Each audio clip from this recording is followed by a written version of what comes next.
Ladies and gentlemen, boys and girls, people of all fandoms, welcome to the Ferret Raccoon podcast, episode 102. I am Ace. And I'm the Raccoon. And it's been a while since I've been on this, about a month or so, I think. Technically so, yes. And I guess in real time it's been a month since I've seen you last, Ace. Yeah, it's been really, really busy, and now we're in November, like almost near the end of it, which is... almost near the end of the year. I know, it's kind of scary.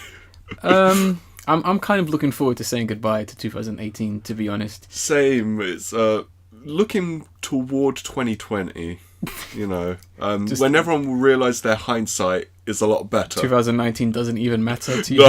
No. Just get rid of it, move on. Damn, Ace, you were looking so far ahead. I'm very progressive. Fair enough. And I mean that sarcastically and literally. Fair enough. I can't really complain about that, I should say. Nor can I complain about the nice cold weather we are now finally getting. It's like heaven. It's unfortunately warming up, but I think that's because snow's coming. Yeah. I think that's inevitable. England cannot have such extreme heat without it getting very, very cold. It's just science. And I think there has actually been some frost in some places. Yes, there was.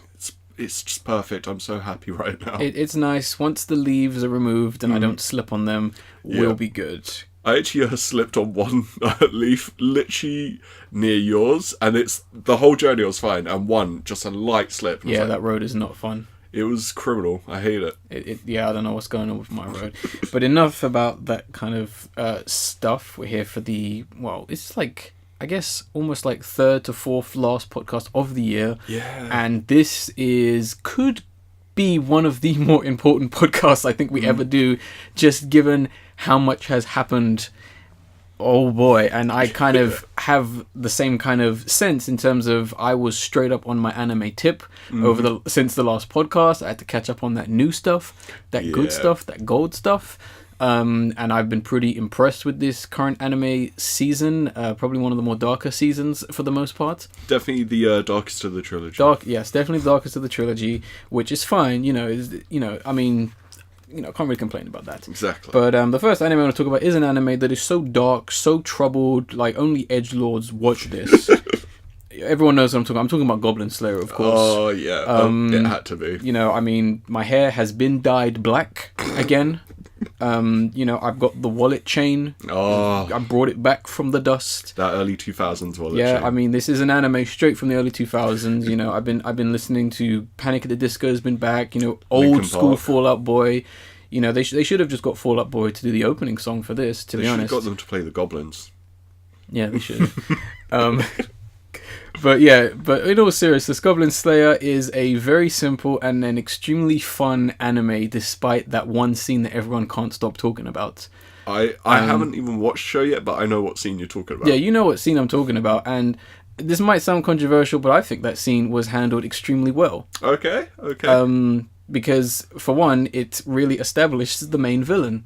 Yeah. This is the kind of villain that's not going to mess around, and... that makes complete sense in this world. And the first episode definitely is, or comes across as, oh man, it's going to be dark and disturbing and disgusting. The rest of the series is just our main character, Goblin Slayer, who is kind of portrayed as this badass. People have made comparisons to Doom Guy and other kind of, badass main characters, kind of silent, face not seen, is, unstoppable. But in reality, he's just some guy who wants to kill goblins, and he's incredibly... calm in his manner. He's very thoughtful, he's very smart, and he's a very interesting character, definitely an odd character, and I honestly do like this badass character actually having a bit of like a human side, despite that we don't see his face, and I really do appreciate it. And as well as the second main character being a priestess. I can't think of too many other things where the priestess character is so prominent in the series. I think Ghost something? I can't remember what it's called. Ghost something doesn't help. Yeah. Ghost Hunt, I think it was, Ghost had Hunt. a priestess character. Oh, okay. Yeah, but I can't think of many other than Yeah, that. I can't think of many others, and it's a really fun series, literally about this guy who's like, I'm gonna kill all the goblins for various and obvious reasons throughout the series, and he's joined by a couple other characters who are like, yeah, we hear you're the Goblin Slayer, we do this. Yeah. And for the most part the series has been, we do this.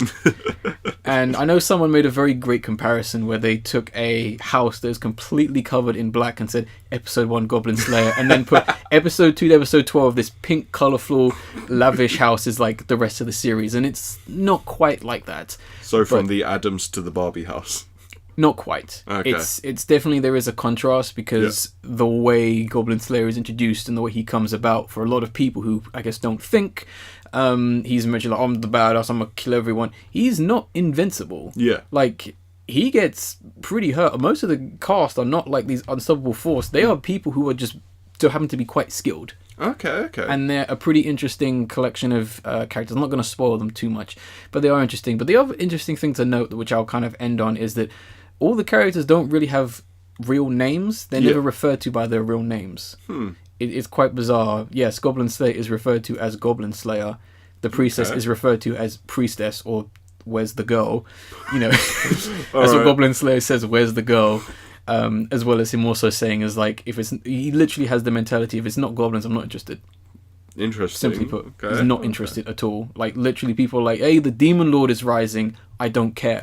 Where's the goblins? Is the Demon Lord a goblin? No. Go away. No, he doesn't care. He does not care. It is not a concern. There's literally a scene where I think one of the other characters, the High Elf Archer, she's just called that. She's literally like, yeah, did you hear about that hero? She managed to, like, save all these people. And he was like, that's not important. It's time to slay some goblins.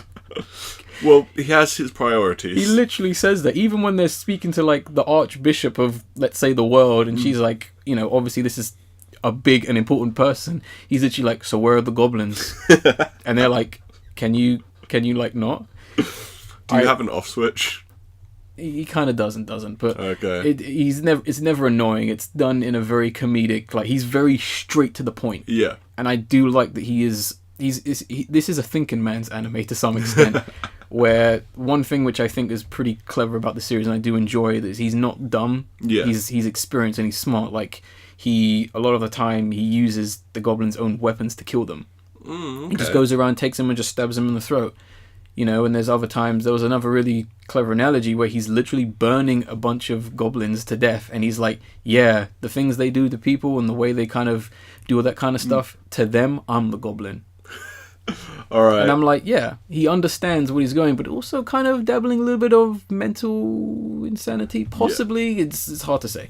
But that was the first anime we talked about. The next one I want to talk about is a pretty long anime, and I know I'm going to say, possibly scare some people off with the title, but Rascal Does Not Dream of Senpai. No, Bunny Girl Senpai, which is, I know some people are not going to like me for saying this, but it's probably the most overrated anime of this season.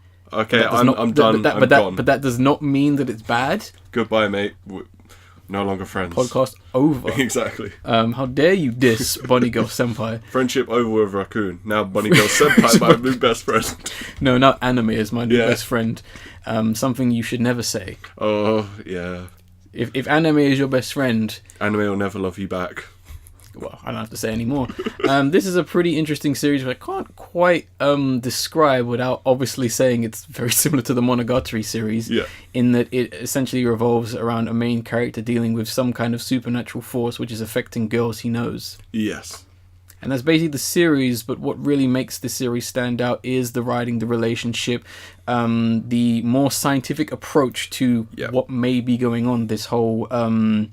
adolescent syndrome is one way they refer to it, where it seems to be these kinds of things that kind of just seem to happen to people and kind of seem to only affect certain people in certain times. For example, the first character, she was basically invisible. Yeah, it's like she just, as soon as she was forgotten by she dropped out of the limelight, she was just forgotten by everyone. No one could even see her, as they only cared about her for that. Yeah, which is an interesting...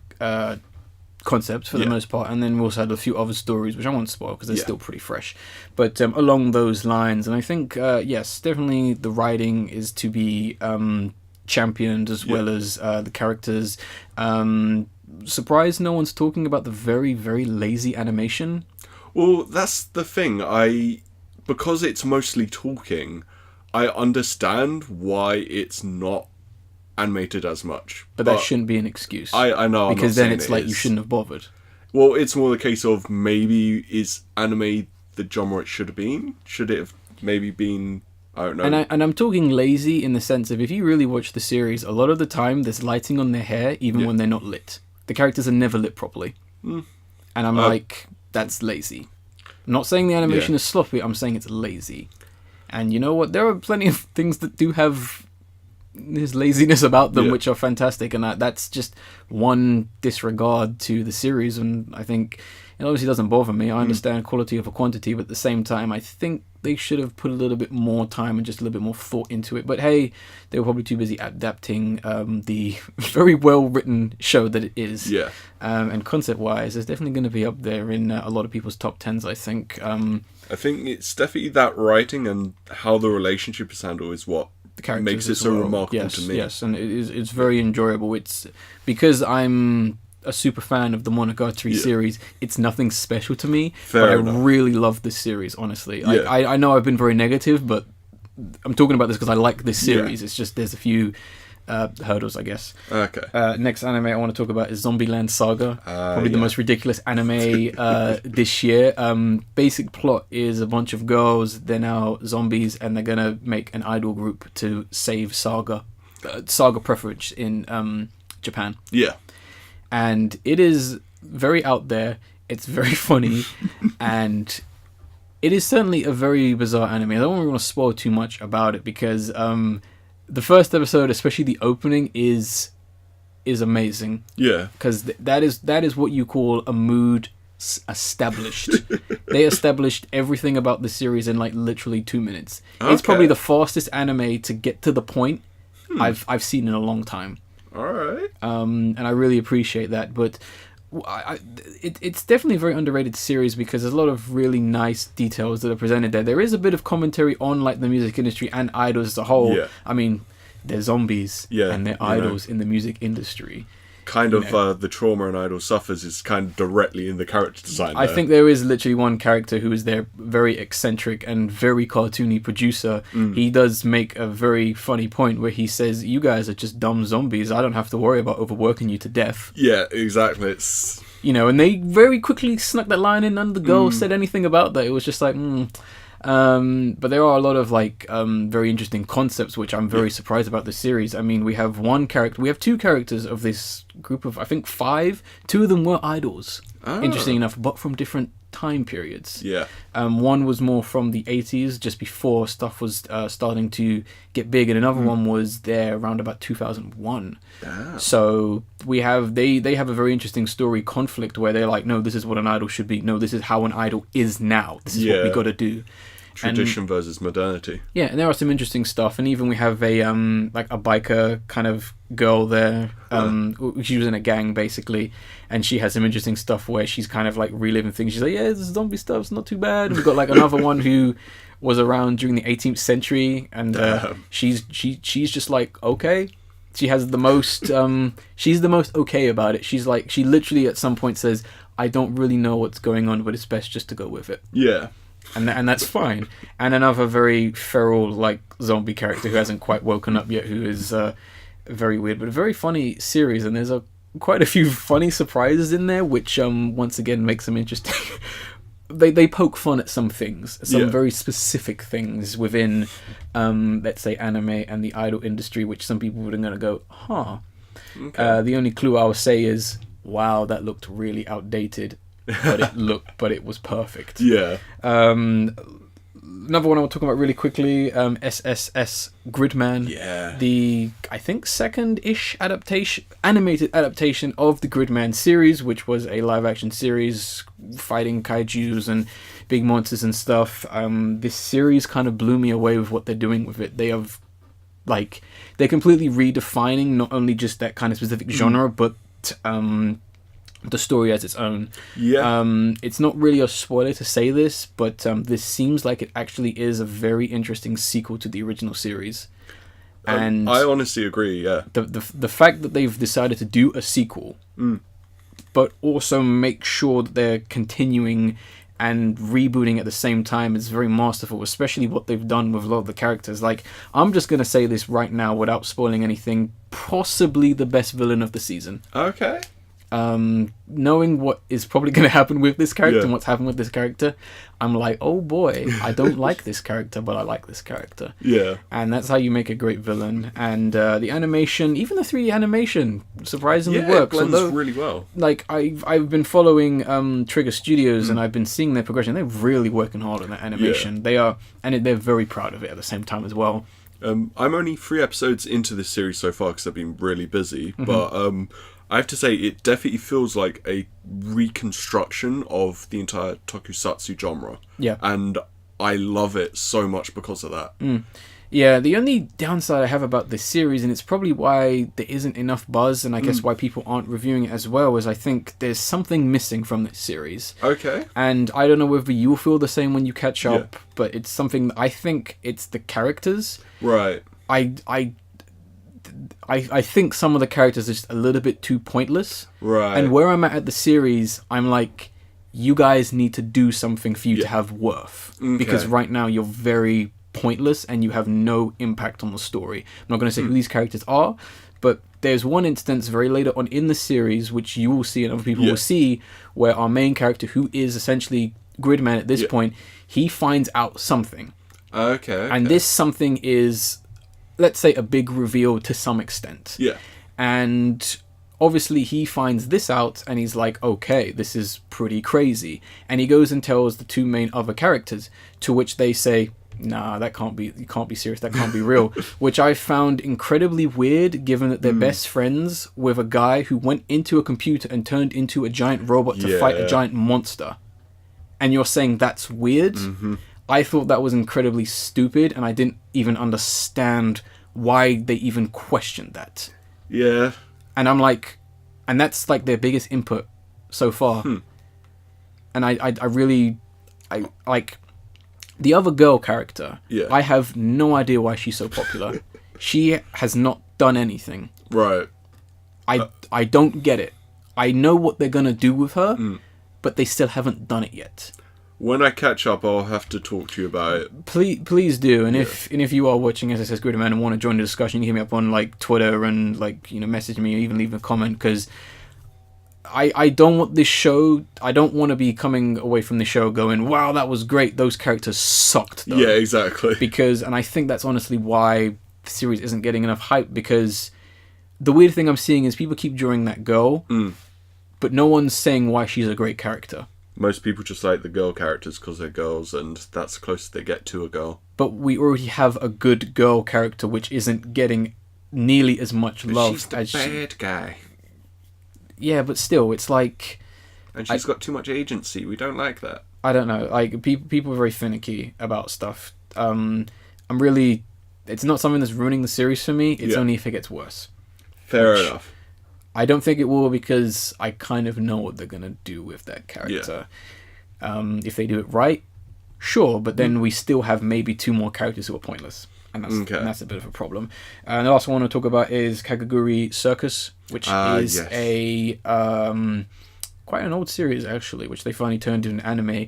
And this series is going in. Ooh. It's kind of all over the place, and I kind of can't quite tell what it wants to be to some extent.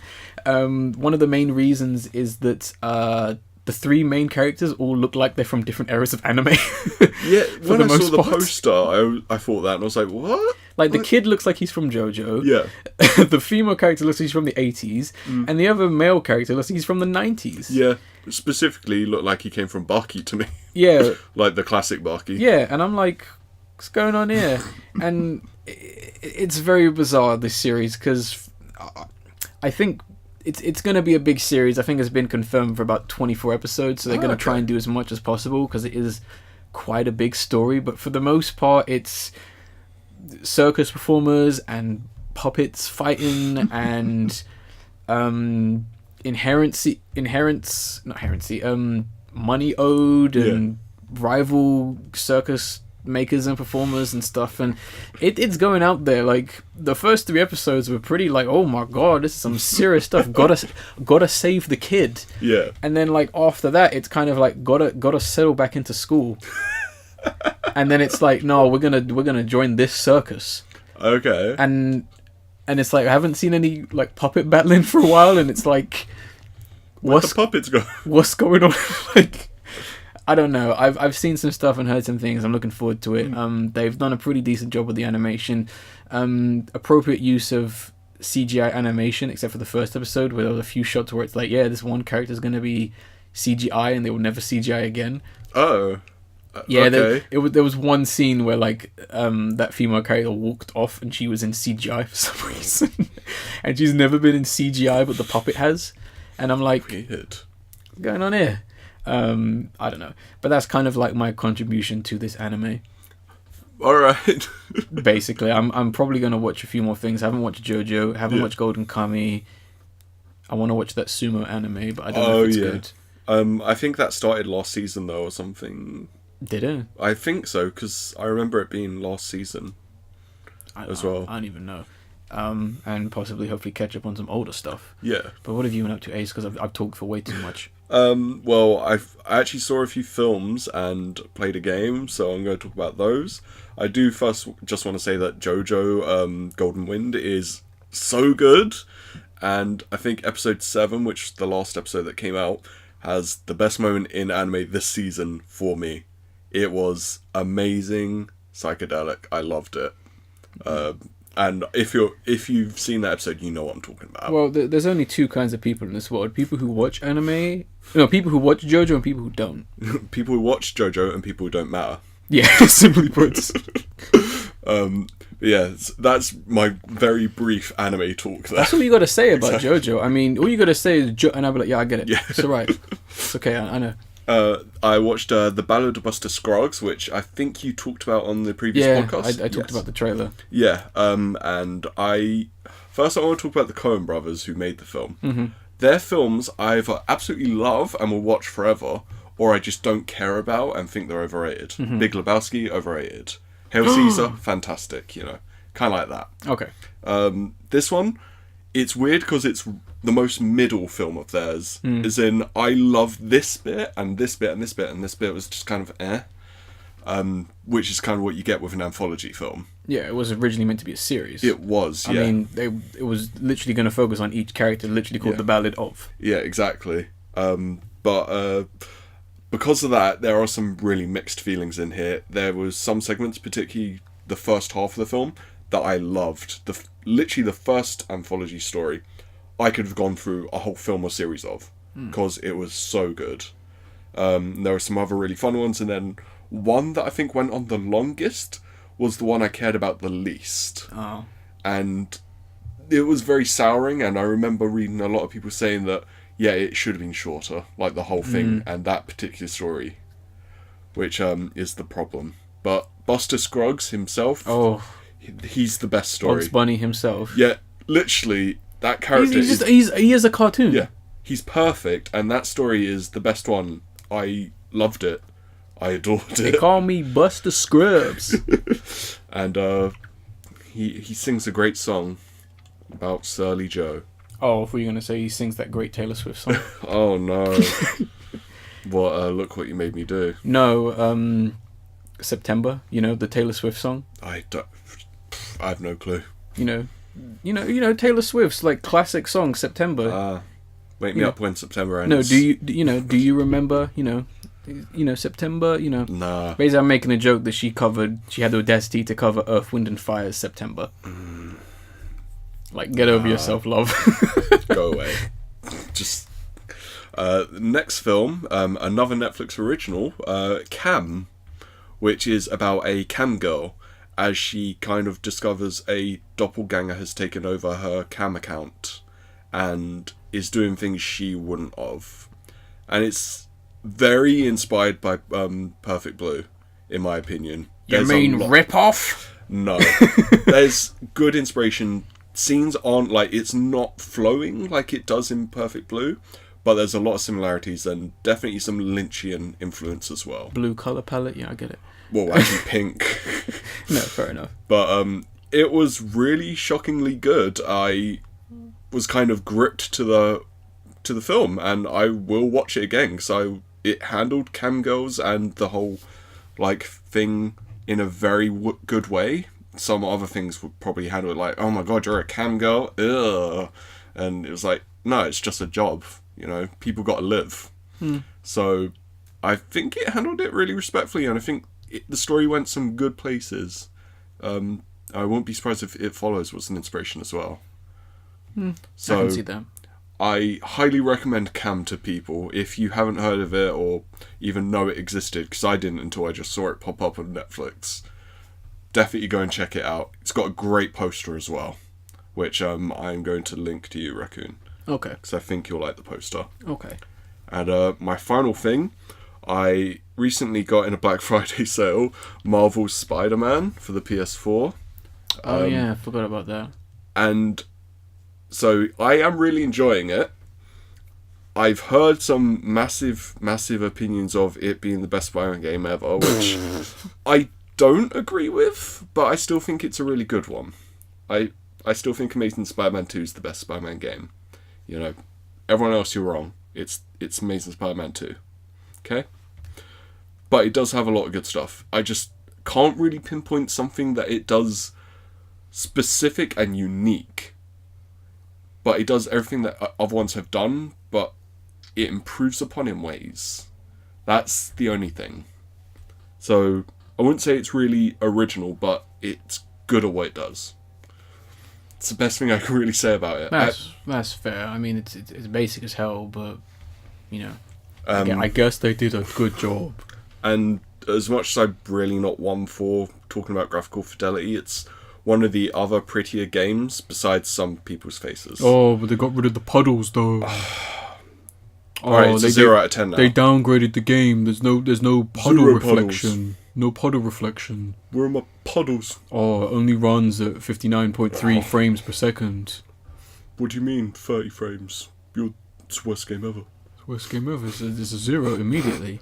But yeah, it's probably one of the prettiest PS4 games to me, alongside Batman Arkham Knight. And Hotline Miami 2. Oh, yeah! Yeah, you know what I mean? And it has some of my favourite loading screens ever. Oh, yes. Peter on the subway. Oh, yes. Which Deus Ex Mankind Divided also had on the subway loading screens, which...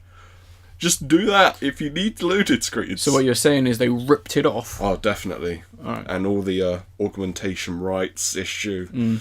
And the robots that appear towards the end of Spider-Man. Oh, yeah. Yeah. I didn't know Spider-Man was a robot. That was a weird plot twist. I wouldn't be surprised given how freakish Peter Parker looks in that game. He's the ugliest character. Yes. And it's confusing. I know we're going on a bit tangent, but like when I first saw that Peter Parker, I thought that was the Peter Parker clone. I was like, damn, I appreciate them leaving those subtle clues. This is the Peter Parker clone. Like, he came out Detroit, become human. But it's like Doc Ock. He's perfectly designed. His face looks exactly like Doc Ock should be.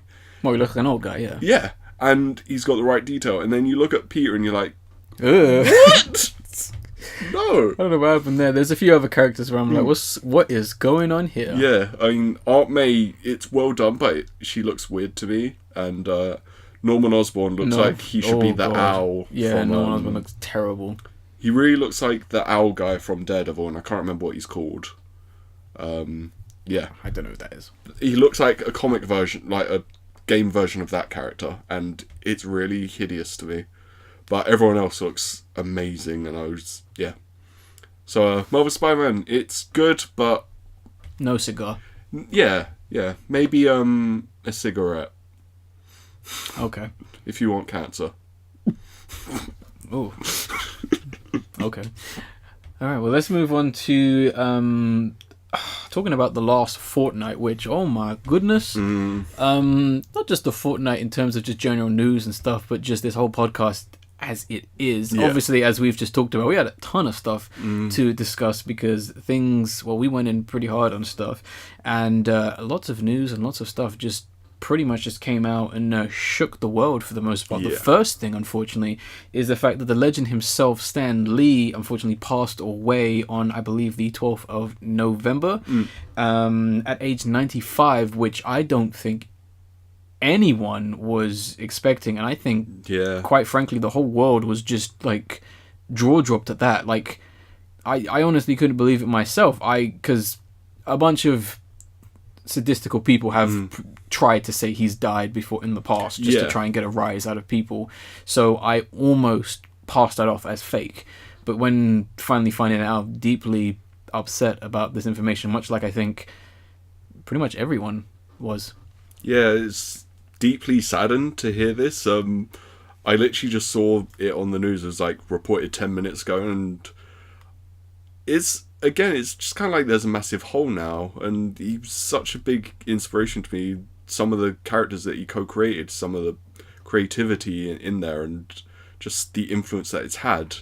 It means so much, and it's so sad. It's one of those things if I can't directly say how I feel. No, neither can I. I can't really express the feelings, because I mean, he for a lot of people, he is like the face of Marvel and like the comic book industry. Next to like Jack Kirby, Steve Ditko, and all those kinds of those three guys, pretty much. And it's quite crazy because like he really truly like changed the world, especially those guys as well, because his characters, his ideas, his stories, and a lot of the things he believed in and stuff like that really have transcended within like culture. Everyone knows who Spider-Man is. Exactly. Everyone knows who Hulk is. Daredevil. Iron Man. All those kinds of stuff. And it is, quite sad, because I think what he ended up doing with those characters, these very simple characters, he was able or allowed people to kind of have their own interpretations and really take the simplicity of these characters, these simple premises, and really just take them in so many different ways. And he really was like the starting point for the basis of an understandable character. Because I think with a lot of his characters, particularly Spider-Man, I think the reason why he likes Spider-Man and why so many people like Spider-Man is because Spider-Man is probably the most understood character possibly in all of fiction. He's one of the most human. He has all the issues that we go like through in life as well. He has problems with rent, he has relationship issues, he has problems at work, he has things constantly getting in the way of all of them, and it's the exact things that everyone can relate to. He's everyone and everything. I mean, he's teenhood, he's adulthood, he's stress, justice, hope, in some very clever metaphors he is like change, puberty, evolution, very crazy stuff like that. And Stan Lee was the kind of person, he was always about people and always about the differences and coming together as like a unified differentiality. I mean, he never cared about like race, gender, sexual orientation, anything like that. And I think, to kind of like, end, this kind of section talking about him, and what I truly believe is, I think for the most part, the man...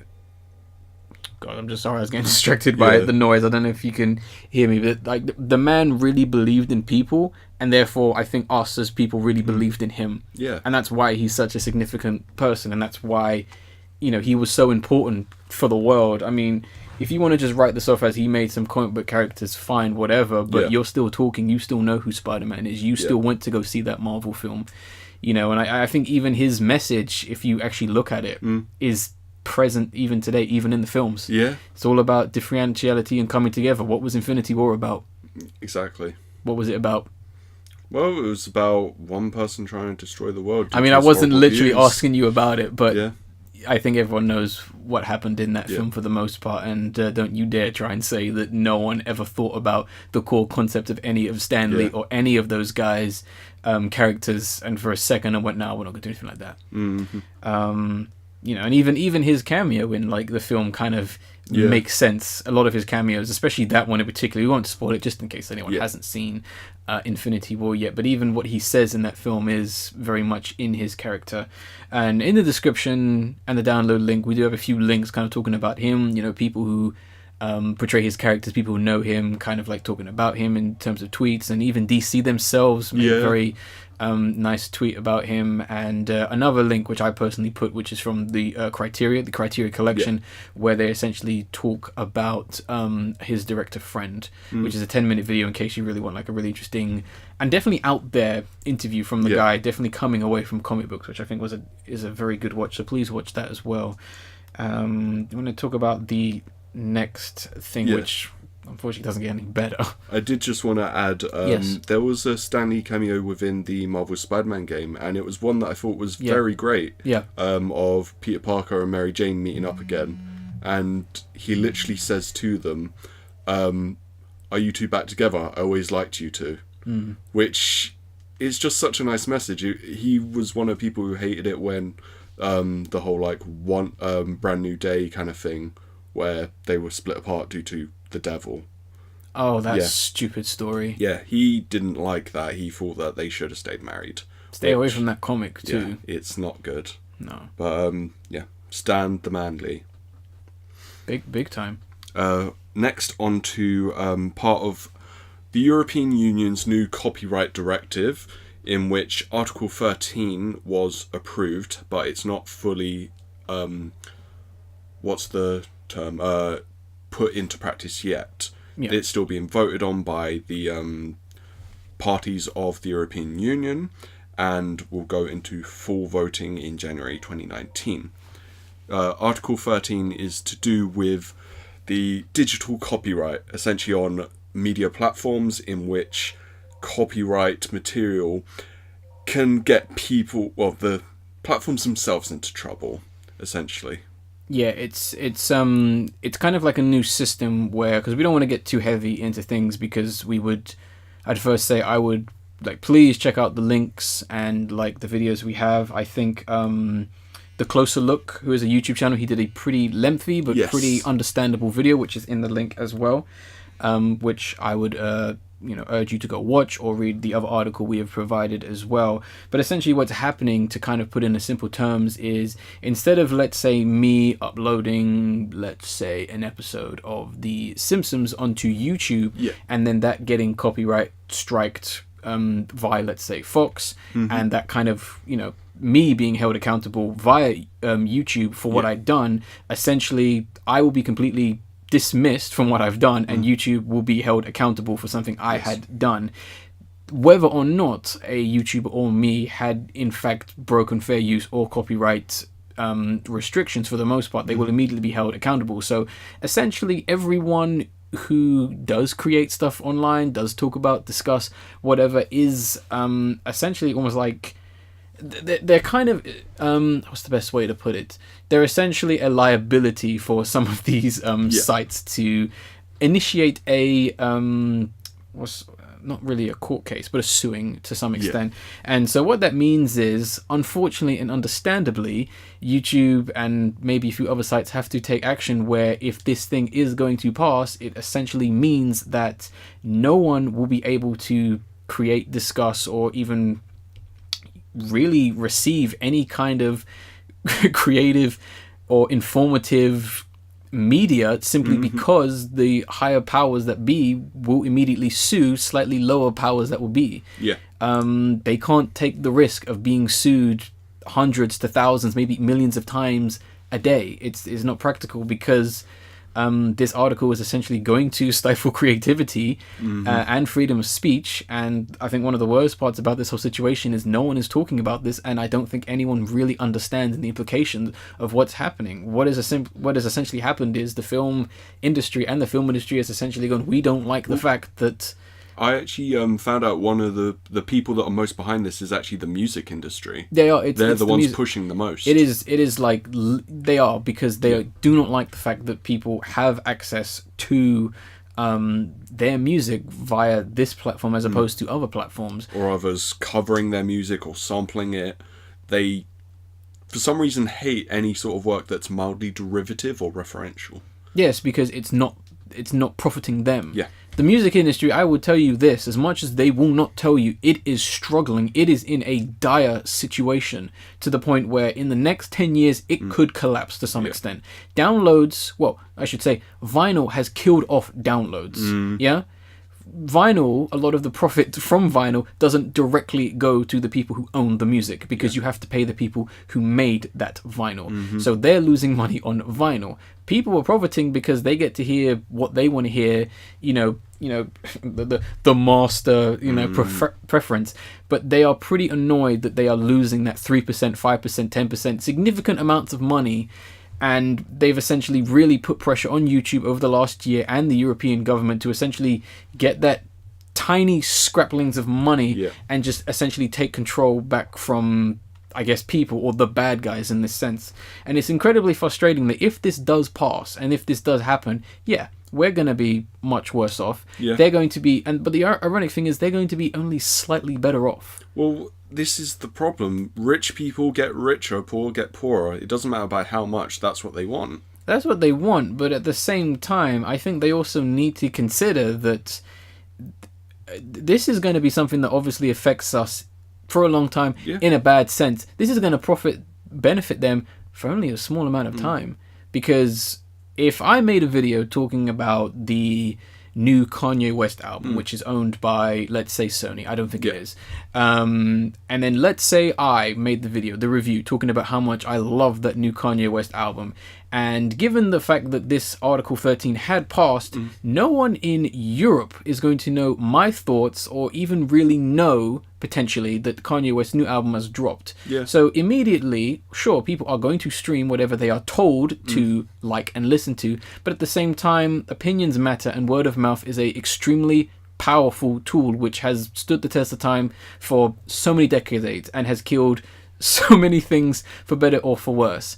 And you think they think this is some kind of roundabout solution. It really isn't. You are just killing off like millions of, stifling creativity. Yeah. And I understand to some extent they want that. I understand in the media, in the film industry, they are 100% for this. They do not like the fact that us right now are going to talk about how we didn't like this film. Yeah. They do not like the fact that him and her are going to get millions of views talking about a film, even if they don't even say or show a single image from the film.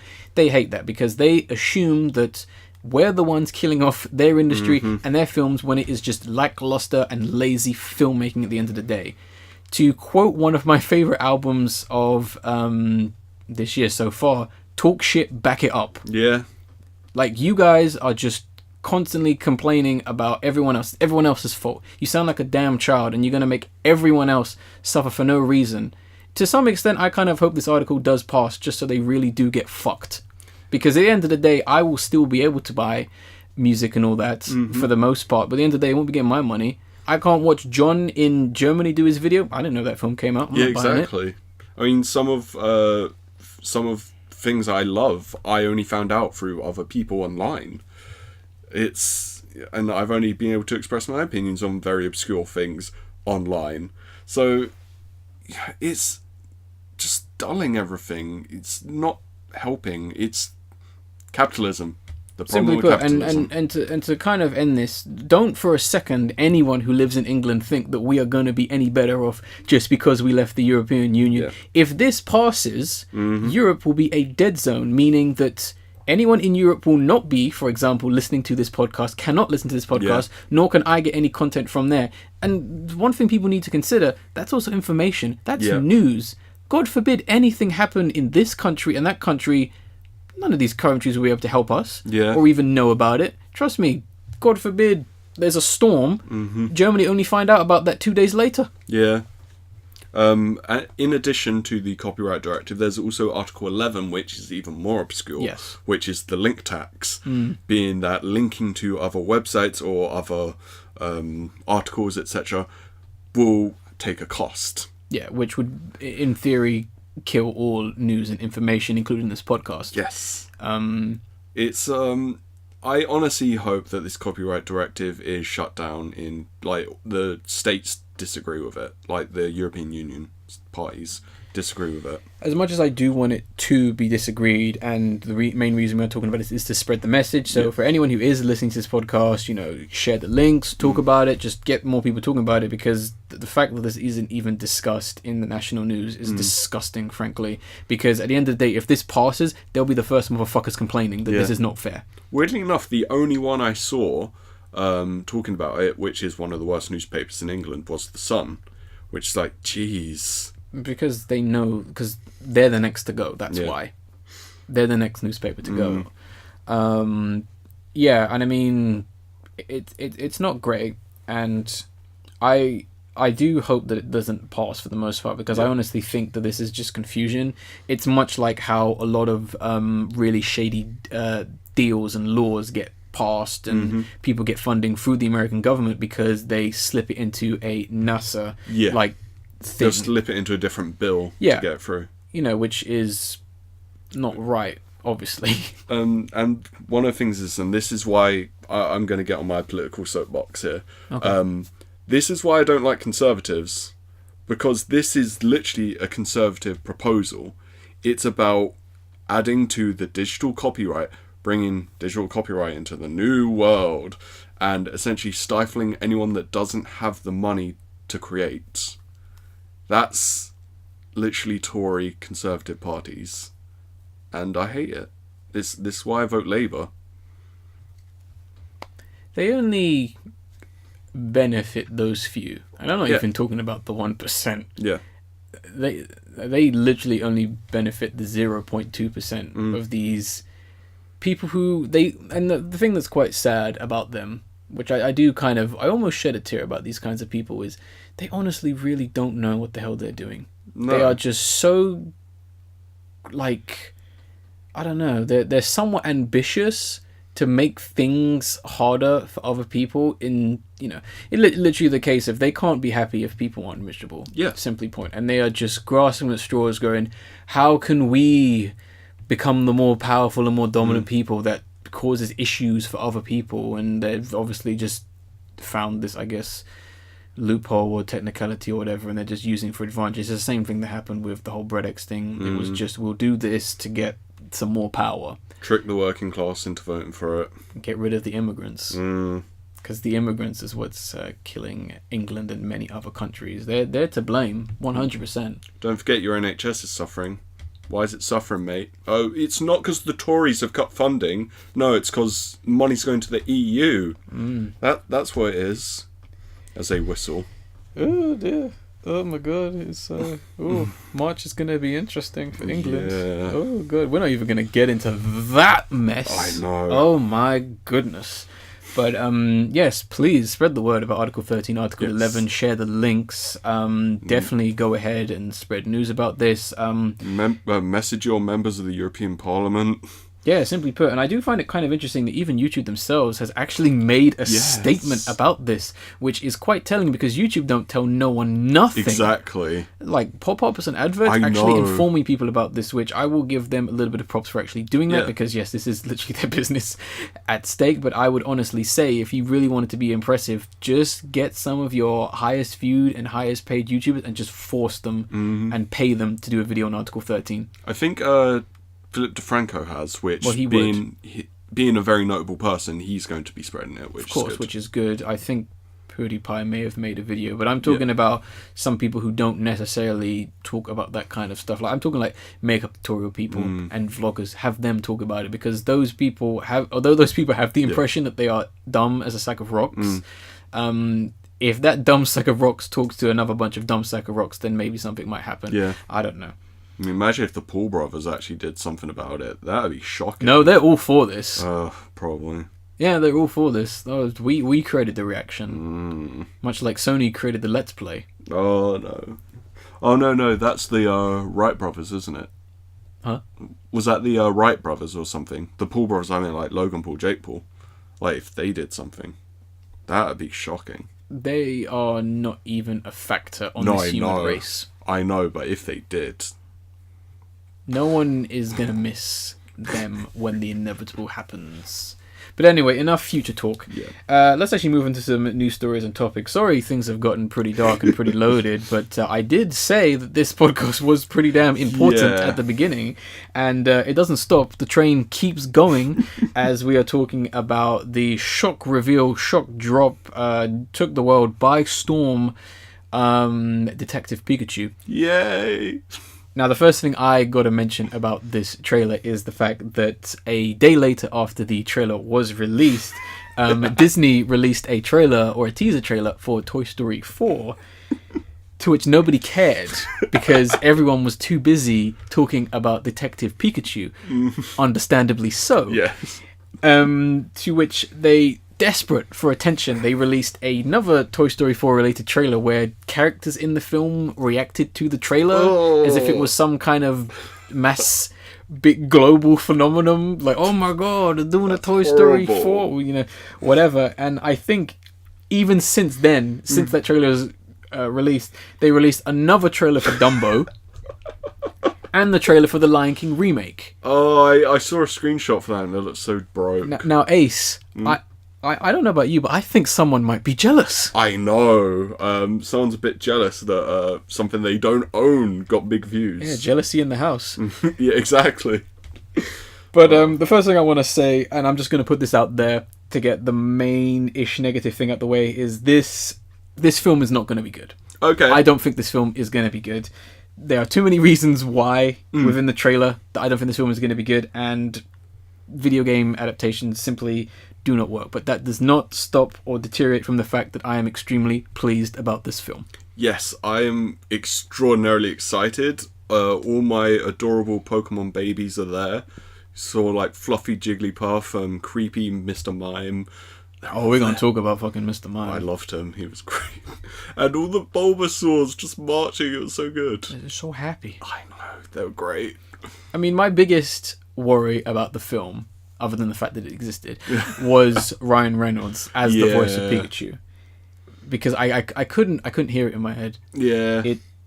It honestly didn't make sense to me, but it works. Yeah, I think. And I think that might just be because Ryan's lines, and I think the script was, a little bit more tweaked for his kind of his casual comedic delivery, which I think really works. I think that was definitely works. And I think the contrast of this, what we think of a detective is, next to this fluffy, almost silent character having this man voice, I think worked. It's a lot better than having that really soft-spoken Pikachu in that movie saying "I love you," which was horrible. Let's not even go there.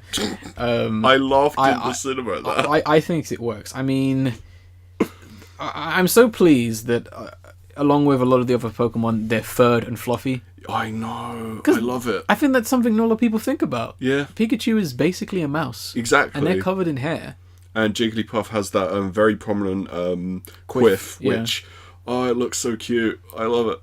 It does look cute, and I mean, they're staying faithful in a good way, but they're also adding a lot of nice details, which are nice. Yes, like, for example, the red circles on Pikachu's cheek, they're not perfect circles because they're part of his fur pattern, which I think was nice detail. His dipstick ears are still there, which is nice. You know, the eyes are a little bit more accurate to an animal as opposed to just either being black. They actually have a pupil and an iris, which is good. You know, there's a nice visual difference, and he has a white underbelly. Yeah, which, funny enough, the original Pikachu from the original games does have white underbelly. So props to them for finally doing the good one. And it makes sense big time. And I mean, he just looked really cute, honestly, with his little hat and that. The Sherlock Holmes Deerstalker hat. And I think I really like the look of this film. It seems like it's going to be a more comedic detective film. Like, there's a lot of very coloured, like, dark lighting and stuff like that. And it's going to be interesting. I mean, Ken Watanabe is here, although I honestly feel like Hollywood was like, this is a Japanese franchise, got to put that Japanese guy in it so we don't seem like racists. And Justice Smith's in it, which I'm so happy he's in something again since The Get Down was cancelled. Yeah, I'm really pleased to see him, and I think he does kind of fit within the role to some extent, although I wasn't quite feeling some of his lines. I don't know, his delivery, something about it bothered me. I don't know. We'll have to see a little bit more because we don't see too much of him. I did like his reaction to Pikachu when he screamed, and it really reminded me of Light from the Death Note. Oh, God. I love it. It's perfect. I don't know. We certainly have a relatable main character, I would say. The biggest issue I have, and I think a lot of people have as well, is the CGI. Pikachu looks fine. Pikachu looks great. I don't really like some of their takes or adaptations, like Charizard. I thought Charizard looked good. He looks really evil and dirty. He's scaly. And, like, wrinkly, he's a dragon. And I don't think that translated quite well, and I hope they're not trying to imply that Pokemon are evil as well. No, I don't think they'd ever do that. They better not. I got that kind of feel, and like the main example was Mr. Mime. I loved Mr. Mime. I have issues with Mr. Mime, not the scene, not his context within the story, but I'm going to use the example of, if I didn't know what Pokemon was, I'd be very confused by this character, because he doesn't look like a monster or an animal. He looks like he looks like, why did they make this old man a cartoon? Why did they make this clown a cartoon? And what I don't get about his design and what they've done with it is, people complaining about the things on his head not being his hair. He does have hair. He has weird old man balding hair. Yeah. And I don't like that because I don't know what I don't know what that is meant to imply. Like, is he actually meant to be a man in this context? No, it's just a monster that bears similarities to humans. I mean, there are monsters like that in all kind of myths. Then they might as well got a human to play Mr. Mime. I think that would have been funny. I liked that it was a creepy man-looking thing. I didn't. I have issues with their intent. I don't. I think what they honestly probably should have done is avoided humanoid like Pokemon. No. Yes, they should have, because I don't get it. I love Mr. Mime too much, and I'm happy he's in it. And it's going to be confusing. I just hope they don't have the fan pandering ones like Lucario or Lopunny. If they're in there, I'll hate them, because I think they're some of the worst. I think they released a list of all the Pokemon that are going to be in there, so you can go and check, I guess. But I don't know. We shall see. A nice mixture of generation-based Pokemon for the most part, but this film should be interesting. Very. It is. We'll see. Hopefully, we get some more news. Not long till it's out. Only just a few more months. I'm going to be there day one. And someone did a very funny mashup with Blade Runner 2049 and this film, which is a fun watch because it actually makes a lot of sense to some extent. But moving into our next trailer as this train is beginning to slow a little bit. Yeah, so the next trailer is for Fighting With My Family, which is a dramatized version of the story of Paige, a WWE wrestler, and her transformation from a small indie wrestler into the WWE superstar. Paige is the current general manager of SmackDown within the WWE universe. She had to stop wrestling due to a neck injury, which I doubt they'll address, because it happened while the film was in late production. There's no point. Yeah. But it does look like it's going to be really humorous and a lot of good wrestling stuff in there. I'm quite excited. Potentially. I mean, it's kind of an odd one. I mean, first of all, the trailer ruined way too much. Yeah, it does tell a bit too much. Like, we basically got almost every story beat for the most part, which I was a bit like about. Yeah. But I think it's kind of interesting. We have Stephen Merchant, who is directing and starring in it. Dwayne The Rock Johnson, who is starring and exclusively producing, as well as Nick Frost just being there. Yeah, as Paige's dad. Yeah. And already that's a very weird and interesting collection of people for the most part. And it kind of seems like it is going to go down a slightly family route for the most part, but I also hope that it doesn't shy away from the more like serious and possibly painful themes that come with getting into professional wrestling. Well, considering her brother seems to also be a major character, then it will, because there's actually a documentary about this family, and it does address some of the similar stuff that this is doing, which I would recommend people watch. I can't remember the full name, but it does go into some of the sadness around the brother. Okay. So, yeah, I definitely think it will go into there. Could this be the first film about wrestling to be respectful? Well, The Wrestler. Well, I'm talking like about real wrestlers. Yeah, like possibly. Yeah, that was what I mean. Yeah, like WWE stuff. Okay, yeah. There's been some bad WWE films. Let's talk about Ready to Rumble. Talk about what's it? No Holds Barred. That was horrible. I've never heard of that. It's Hulk Hogan against Zeus, and it's terrible. Zeus? Not the god Zeus. Oh, I was about to say, sign me up. It's an actor who then became a wrestler for a short time in the WWF, but he was terrible, and the film is god shit. It's the worst. Speaking of the worst, let's talk about Leprechaun Returns, which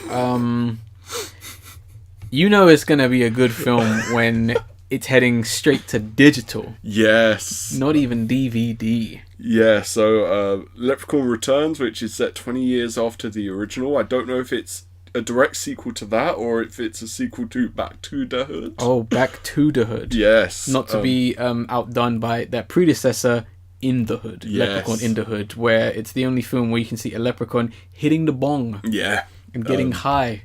Blazing at 420.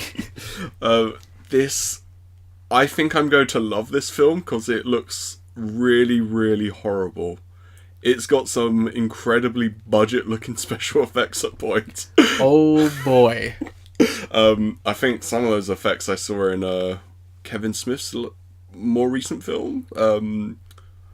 He had the like Nazi hot dogs. Oh. I can't remember what it's called. It was After Dusk. Yoga Hosers, sorry, yeah. Wow, shots fired. Yeah, I love that film. It's horrible. I love it so much. It's got Kevin Smith's daughter Harley Quinn in it, and Johnny Depp's daughter. Is his daughter actually called Harley Quinn? Harley Quinn Smith. Yeah. Oh no. Yeah. Oh no. But man, I kind of love this film already, and I haven't even watched it. I hate this film. It looks horrible. I love it. No, I hate this film because it's sad because it seems like they're maybe trying to make like no one cares about Leprechaun. No one cares about Leprechaun. That's why it essentially became a black comedy because guess what? Back in the day, black people were funny. So isn't it funny that a killer leprechaun is hanging around with these black people? Let's smoke the weed. Yeah. But it kind of feels it's hard to tell whether they want to be a nostalgic comedic horror or they want to actually be serious. Because there's points where they have the setup scenes and they're like, yeah, you better be careful, it's Legend of Leprechaun, and I'm just like, you know what you're saying, right? That's the thing, I think it's playing it comedically, but it might just be because I love trash. But speaking of trash, the makeup looks awful. I know. He looks more like a tiny demon or goblin as opposed to a leprechaun. Like his face is just black and melted. Yeah, I mean... And the film is lit incredibly poorly. I know. Oh my goodness! Did you even use an external light? No.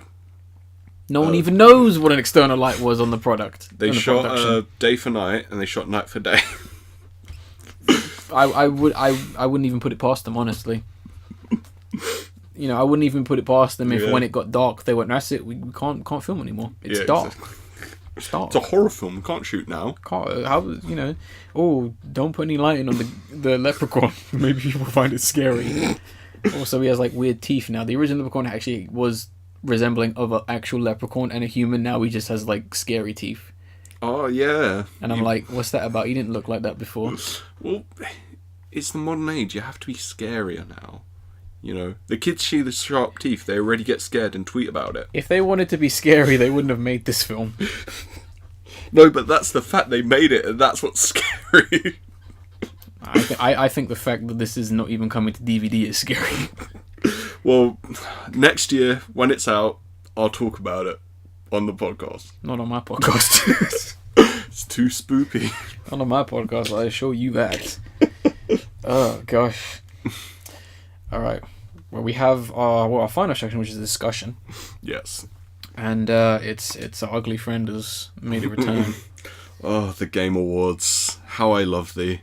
Ooh, and we are specifically talking about the nominations for the Game Awards, which recently got re-released because the Game Awards is, I think, only like a couple months away for the most part. Yeah, I think so. Right, got the link. Let's continue. Sorry about that small cut. So yeah, we are essentially going to be talking about the nominations for the Game Awards for the most part. So we're going to quickly blaze through it and we're going to skip all the esport and that's face not of game. Thing. That's not even important for the most part. And essentially we're going to give our predictions on who we'd like to win and who we want to win for the most part.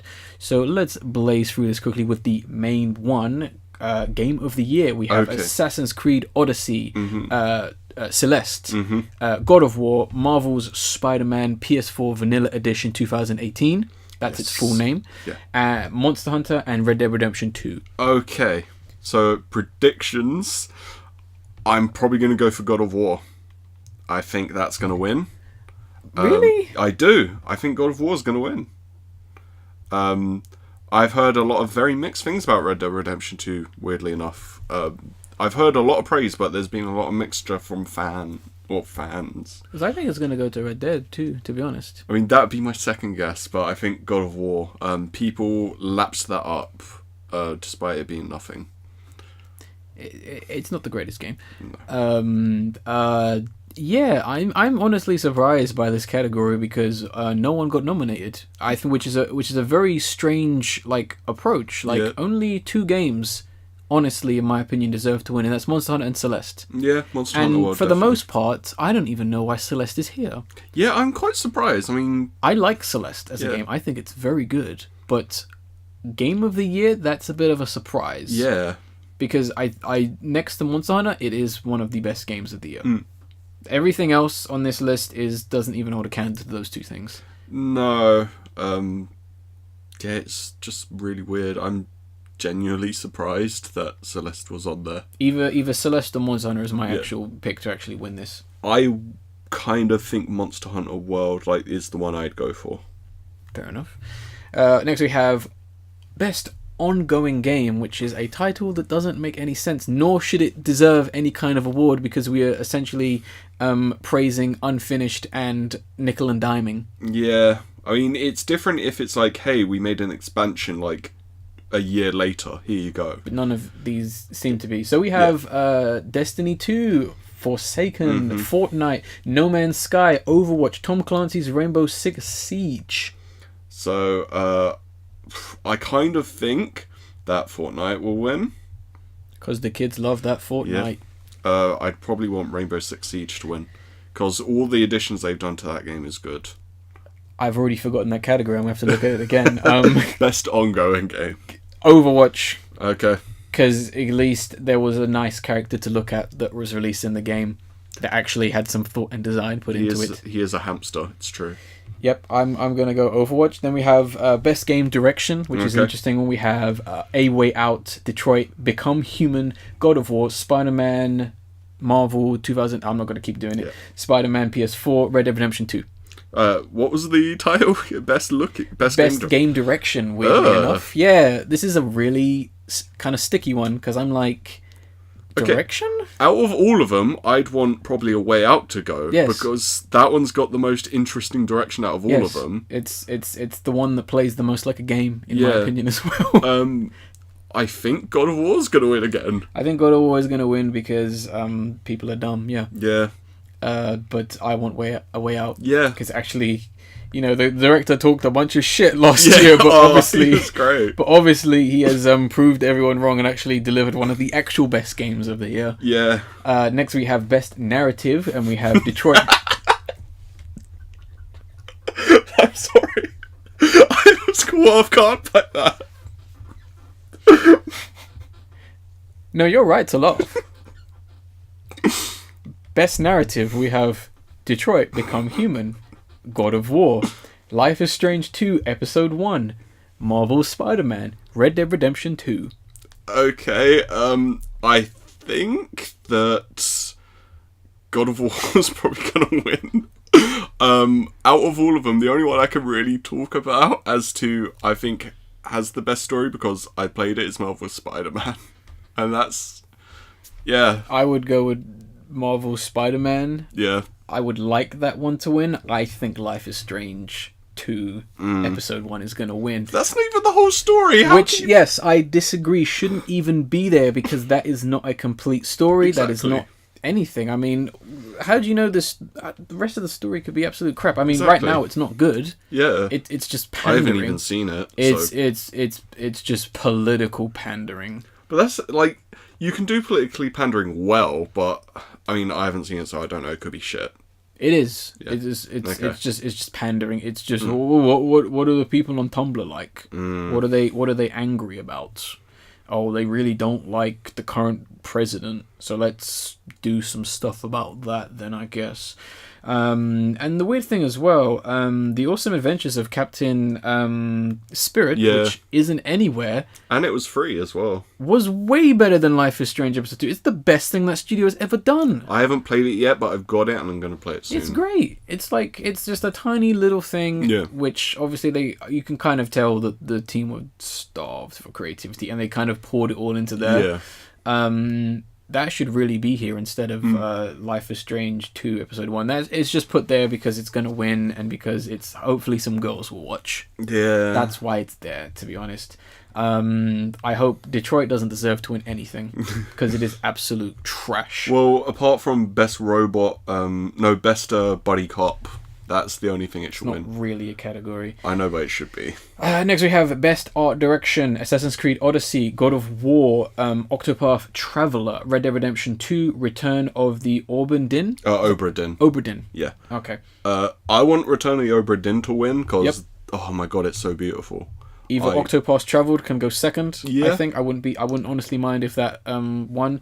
Nothing else deserves to win. No, I like some of the weird Greek style stuff they did in Assassin's Creed Odyssey, but they didn't lean nearly enough into it for me. And God of War, everything was generic as hell looking. Yeah. You fight the same troll with the thing in his hand 5 times. Now, don't you even dare try and say that deserves Game of the Year when they keep recycling the same enemies with a different variant in that. But one's an elemental difference. No, get out of here with that.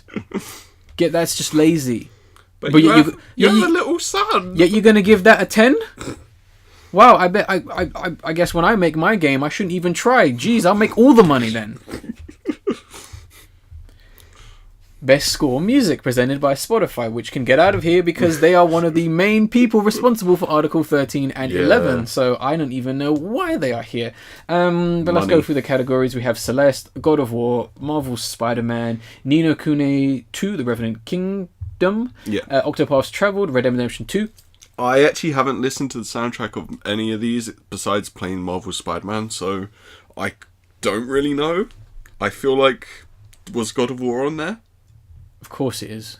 That's probably going to win it. There was no music in God of War. Oh, there was probably like a little horn at one point, and that's it. Here's the music to make you feel sad. That was probably my favourite song. I would honestly like to see Celeste win because I've heard a couple tunes from there and it is very well composed. Everything else is just kind of bland and kind of falls into the background. There was no real design or craft in anything else except for a few tunes in Octopath Traveled. I think they're going to give it to God of War because people are too whipped. Also, the pizza song was in Marvel Spider-Man. You can find it at a pizza restaurant. I was barely there though. I know, but it's so good.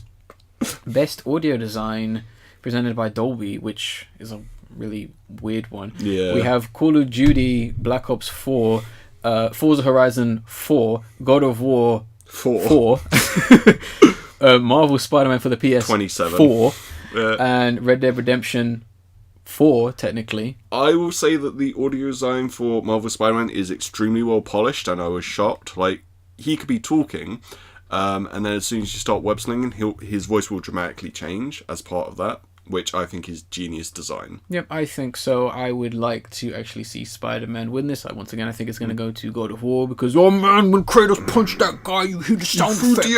Oh my god, you hear that sound which swings through the air. It goes ka-twing. Oh, it's the best game I've ever played. God of War. Best performance, which is an interesting one. You might need a bit of help with some of the names. We have Brian DeChant. DeChart, as Connor from Detroit Becoming Human. We have Christopher Judge as Kratos, God of War. Boy. We have Melisanthe Mahut as Cassandra. Yeah, I wasn't from even going to Creed Origins. Try that. Odyssey, sorry. Odyssey. Origins was the previous game. Living in the past there. Yeah. Roger Clark as Arthur Morgan, Red Dead Redemption 2. And Yuri I always struggle with Lowenthal as Peter Parker in Spider-Man. For the PS4. For the PS4. I actually want Connor. Yes, I do as well. He's great! And we do have a bit of bias because Connor, as a real person, is a pretty stand-up guy. Yes. And I actually just loved his performance. I think he played the character extremely well. I think he was one of the only people who actually understood what he was doing. Yes. And I think he was possibly one of the only people who snuckily kind of reinterpreted the character and really elevated it. No disrespect to a lot of the other characters because Mr. Krabs was good as well. Yes. And I think Luthor was played very well as well. I think everyone else was just like, I'm a robot. Yeah. Which is kind of lame, but I think he really understood his character and he really got into it. And I actually honestly did feel his performance. I agree. For the most part, it is the best thing in such a terrible game. Yeah, there's issues with that game. Not even issues. My gosh. It's hard to say. I think the guy who voices Kratos will win. Yeah. I can't remember. Everyone loves when he says boy. I can't remember if he's the same voice actor from the previous Different. games. If he's different, well, he might not win it then. Oh no, he'll get it because, he reinterpreted the character, Yes. He gave Kratos a more feminine approach, which really had the nice contrast of big muscles next to a female voice, which is something I would pay to see. That would be interesting. It'd be different. Games for Impact. Oh, I hate this award. 11-11 Memories Retold. Okay. Celeste, Florence, Life is Strange 2, Episode 1, The Missing, J.J. Macfield, and The Island of Memories. So I want either The Missing or Celeste. Yes, 100%. Florence is nice. I haven't actually seen it. It's kind of nice to look at. I can't really say if I enjoy it as much, but honestly, I would like to see something more from Suda 50. Was it Suda 51? Yeah. No, Swery. No, it's Swery. Swery 65. Yeah. Yeah, Swery. I'd like to see Swery actually get something. Yes. Because this is a very interesting game that actually does have impact. Celeste does. Mm-hmm. Celeste does, but I think there's more impact in everything that's about The Missing. Yeah. It's a very odd game, and it's a shame not enough people have played it. But I'm going to be playing it soon. Oh, please do. Yeah, I think this is definitely a game actually that, like I said, has impact and is worth it. Mm-hmm. Next we have Best Independent Game. We have Celeste, Dead Cells, Into the Breach, Return of the Oberdin and the Messenger. Oberdin and the Messenger. So I've actually heard good things about all of these games, which is going to make it really tough. They're all good. Dead Cells is the only one I don't know much about. Dead Cells is fun. Yeah. But I honestly don't know where to go for this one. Into the Breach, Celeste, Return of the Obra Dinn are the ones I'm leaning towards the most. I think Celeste will win, though. I think Celeste will win. It's the more well-known of them all. I would like to see not Celeste. Sorry, I already said that. I'd like to see Dead Cells win as well. Okay. I think that is a game that is a little bit underrated for the most part. I'd like to see some love actually go towards them. Best mobile game, we'll cover this one. Yeah. We have Donut Country, Florence, Fortnite, PUBG. PlayerUnknown's Battlegrounds. Oh, is that what it means? Yeah, oh, PUBG. Okay. Oh, I didn't know. Yeah. Mobile. Reigns. The Game of Thrones version. The Game of Thrones version. Yeah. It just says Game of Thrones. Yeah. I didn't really know what the hell that was. Because Reigns is... I actually follow the person who makes it on Twitter, but I can't remember what their name is. Oh, cool. Yeah. I think... was Fortnite on this? Yeah. I think Fortnite's going to win. Yeah. I would love Donut Country to win, though. Donut County. Yeah. There was something about it I remember that I didn't like, but I can't remember what it was. But other than that, other than Donut County, the other I go for is Reigns. Yeah. Donut County is my pick. It has a raccoon in it. It does. That is very true. So that's worth noting, of course. We can skip VR. Yeah. Best action game, we have Call of Duty, Black Ops 4, Dead Cells, Destiny 2, Forsaken, Far Cry 5, Mega Man 11. I'll go for Mega Man 11. That's the one I want. I think they're going to give it to Destiny 2. Yeah. But because I would like people to see... like shit.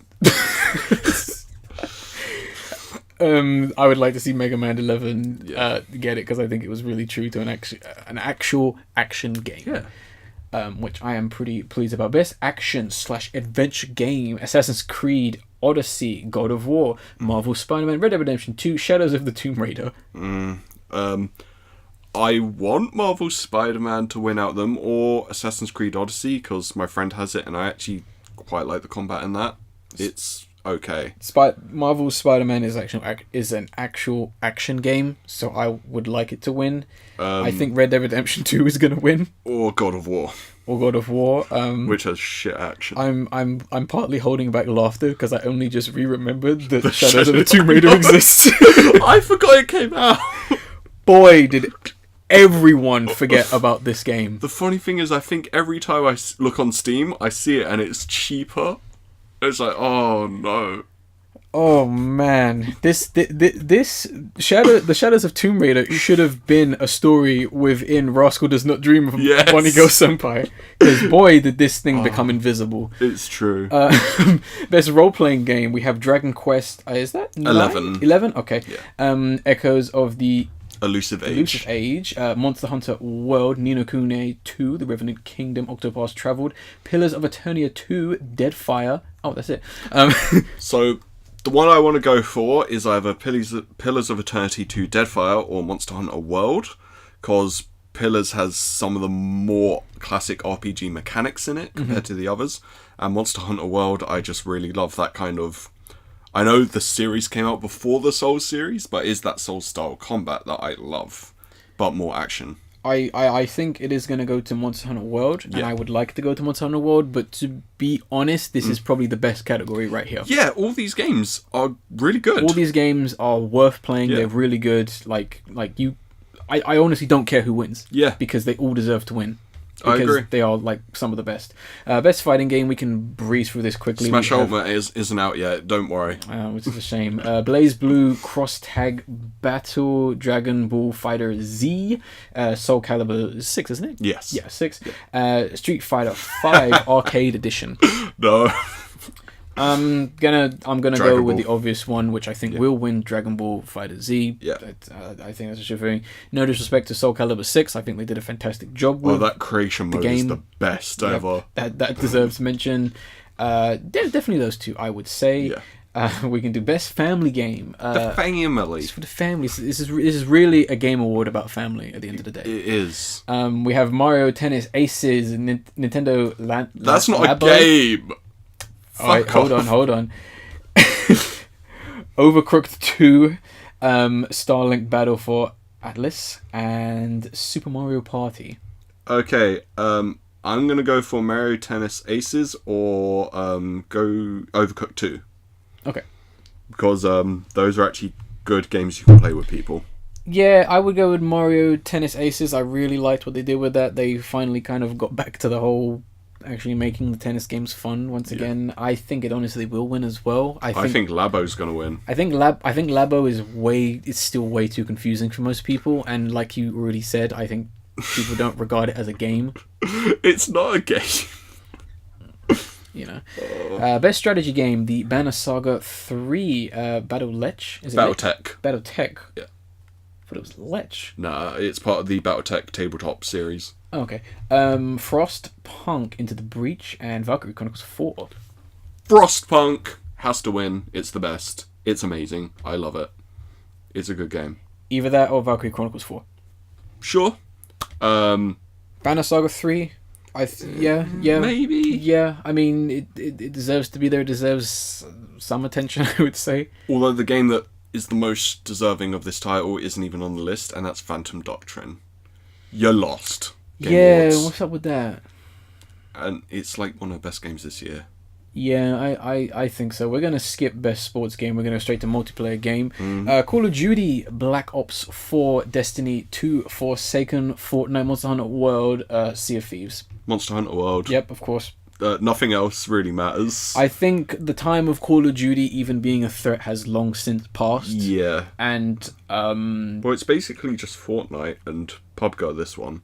It literally just Battle Royale stuff. To some extent, I'd rather play something that actually requires you to actually play with someone and not scream homophobic and racial slurs at. Exactly. I don't think that's something you'll actually get in Monster Hunter for the most part. Maybe if you play with an American. Yeah. But I think that you actually have to work together as a team if you do so happen to go multiplayer for Monster Hunter. I have seen some amazing acts of bravery and skill in Monster Hunter World. There was one instance, for example, and this is the reason why the game should win Best Multiplayer, where one guy who was very inexperienced with the game was literally about to drink a potion as a monster was about to do its finishing move. The guy literally, being so well versed in the game and the animation, literally did another animation to barge him out the way and took the blow. That guy died. Damn. And the monster and the other guy was able to beat the monster. That's guy good. Sacrificed himself for an inexperienced player. That's really cool. Like, I don't know if I'll be able to find that clip, but that was amazing. I think it's going to be maybe one of the last ones we do, because I think it kind of falls into rubbish. Best student game, Combat 2018, Dash Quasar. Yeah. Sorry, excuse me. Is it Jera? Jera, Jera. Oh, is it? Okay. I don't know how they pronounce it. Yeah, it's that. Lif Yeah. and Recharge. I actually don't know too much about any of these games, but I am certainly going to have a look at them, because student games can be interesting. No, they are interesting. Yeah? Simply put. I have to correct you on that. Fair enough. Jera, it looks interesting. Okay. I'm gonna go with that. I kind of like the style. I'm kind of digging it. It looks kind of quirky for the most part.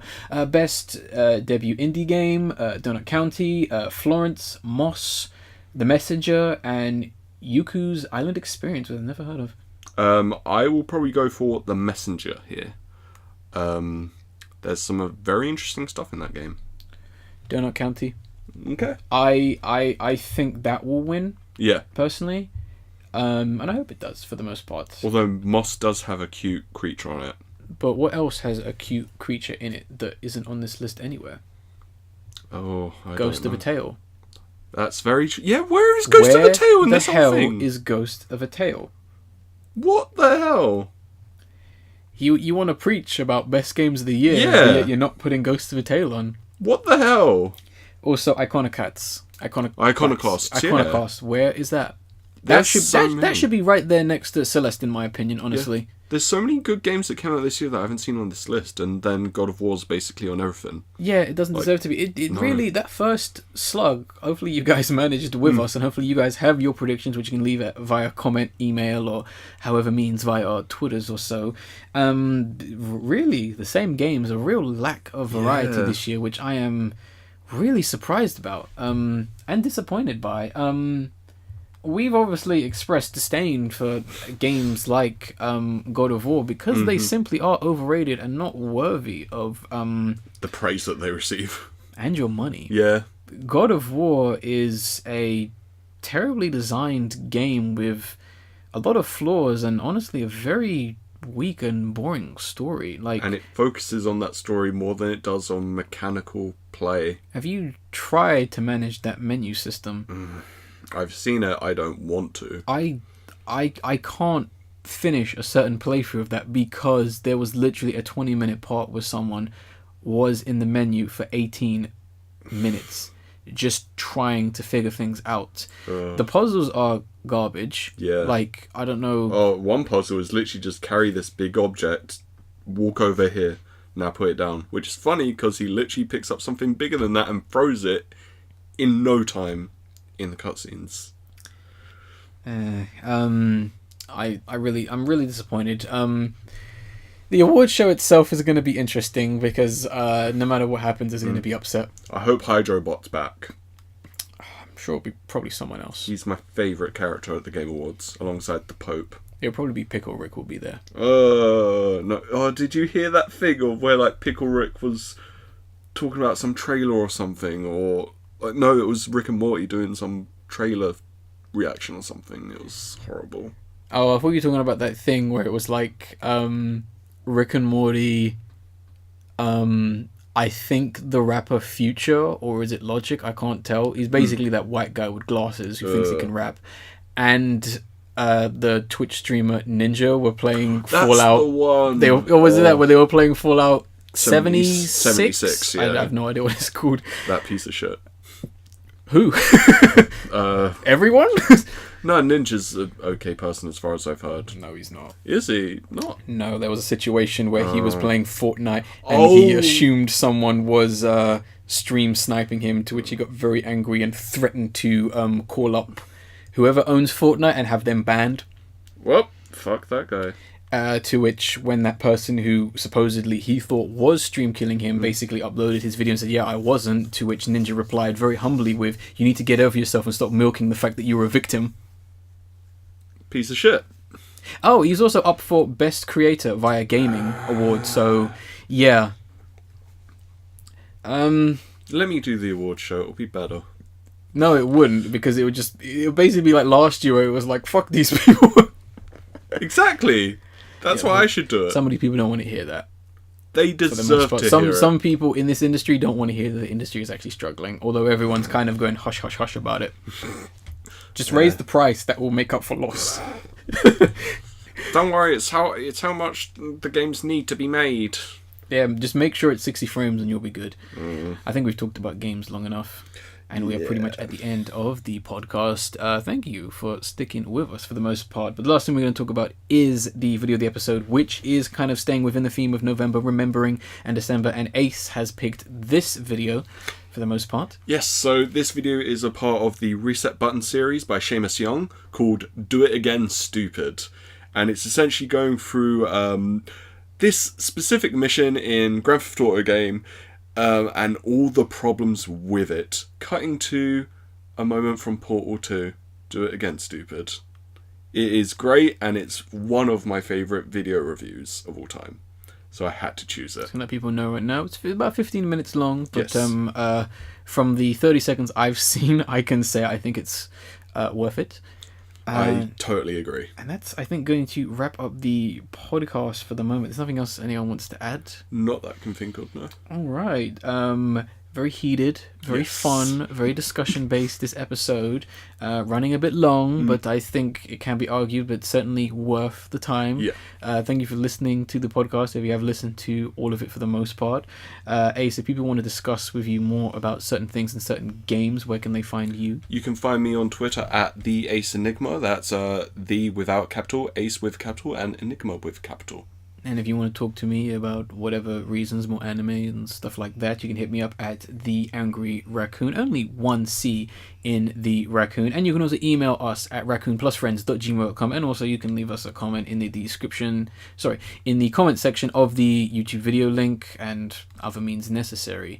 And as soon as I don't think there is anything else to add, I'll end this podcast like I always do by saying I was The Angry Raccoon. I am Ace. And we will see you on the next podcast.